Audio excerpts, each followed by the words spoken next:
Hello लोगोफोर खुलुमबाय आंनि मुङा अमृत बसुमतारी नोंथांखौ बड'टुबु चेनेलाव बरायबाय आं आसा खालामो नोंथांमोनहा बयबो मोजां दं होनना आं दिनै नोंथांमोननि सिगाङाव मोनसे इउजफुल मोनसे एफेक्टिव मोजां प्रडाक्ट लानानै फैदों दा नोंथाङा बे प्रडाक्टनि सायाव गुवारै मिथिनो थाखाय भिडिअखौ जोबजासिम नायलां आरो जाय बिथांमोनहा गोदान भिउअर्सफोर बे बिथांमोनहा चेनेलखौ साबस्क्राइब खालामनानै हो मानो होननानै बुङोब्ला आंनि बे चेनेलाव अल क्लास प्रडाक्ट क्वालिटिजों लोगोसे गेरेन्टि गोनां प्रडाक्टनि सायाव आङो गोदान मोजां भिडिअ आपलोड खालामबाय थायो दा नोंथाङा नायदों बड'टुबु दे बिदिब्ला भिडिअखौ जागायदिनि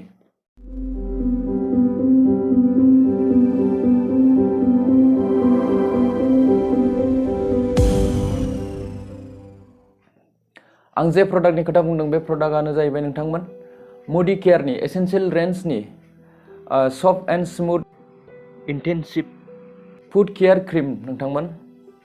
बेनो बे प्रडाक्टआ मोजाङै नायनानै ला नङाबा नोंथांमोनहा प्रडाक्टखौ कमेन्ट खालामना सोंगोन मा प्रडाक्ट दा बे प्रडाक्टआ मा खामानि होयो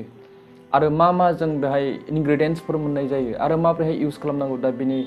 गेजेराव गुवारै सावरायगोन नोंथांमोन दा जोङो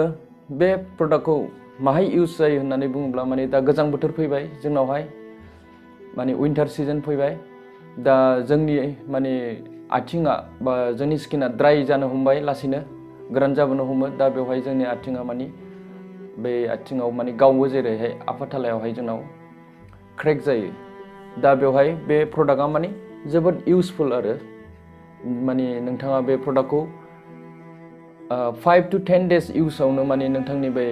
जे आथिं गावनाय क्रेक जानाय बेखौ रिलिफ मोननो हागोन बा रिपेयार खालामनो हागोन नोंथाङा बे प्रडाक्टनि गेजेरजों दा आङो भिडिअखौ गोलाव खालामाजासे थाब खोन्थालांसै दा बेखौ जोङो 150 ml आव मोननाय जायो आरो बेनि MRP आ जाहैबाय 2 to 9 बेनि MRP आ नोंथांमोन 229 रां दा नोंथाङा मडिकेयाराव जुदि फ्रि रेजिस्ट्रेसन खालामनानै बे प्रडाक्टखौ पारचेस खालामोबा बेनि गाहायाव मोनगोन आरो दा जोङो इनग्रेडियेन्टनि सायाव सावरायदिनि आङो जोबथारनायाव खोन्थागोन माबोरैहाय इउज खालामनांगौ बेहाय इनग्रेडियेन्ट हिसाबै मोननाय जायो कुकुम बाटार अलिभ अइल आरोमा अइल टी ट्री अइल आरो कपर अइल बिनिफ्राय जोबथारनायाव क्लभ अइल बेखौ मोननाय जायो जों बे प्रडाक्टनि सिङावहाय दा बेवहाय आरो लिरनाय दं उइथ कुकुम बाटार एन्ड आरोमा अइल्स बियो नोंथांनि स्किनखौ जोबोद मोजां थाब रिपेयार खालामनो हायो जे नोंथांनि आथिङाव जे गावनाय बेखौ दा बेखौ माबोरैहाय इउज खालामनांगौ होननानै बुङोब्ला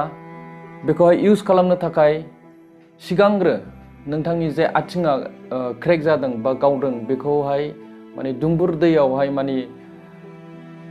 टी ट्री अइल मोनोब्ला मोजां टी ट्री अइलखौ ड्रप 2-3 होनानै बेनिफ्राय नोंथांनि आथिंखौ दैयावहाय 5 to 10 मिनिट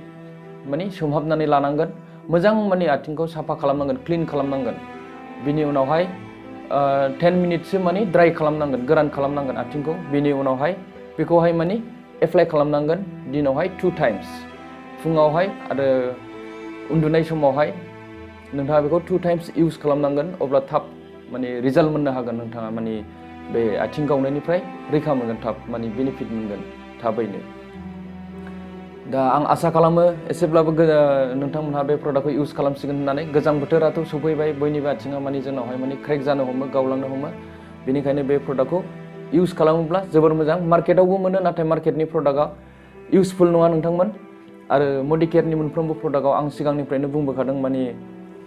MRP रेटनिफ्राय 10 to 20% डिसकाउन्टआव मोनगोन जुदि आइडि नोंथाङा फ्रि रेजिस्ट्रेसन खालामोब्ला आरो मोनसे जोंनावहाय मोनसे बेनिफिट दंबावो पार्सनेलि गेरेन्टि मडिकेयार कम्पानियावहाय जेसेबांखिनि प्रडाक्ट नोंथाङा पारचेस खालामगोन बेनिफ्राय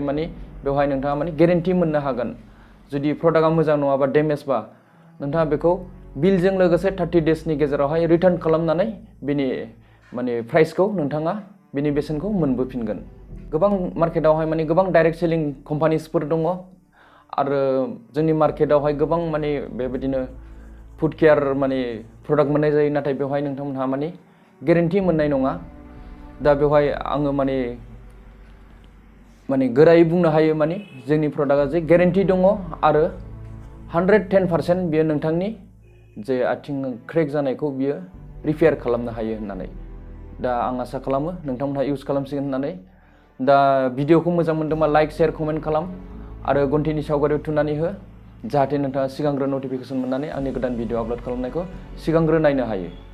दा दिनै भिडिअआ बेखिनियावनो बाय टेक केयार।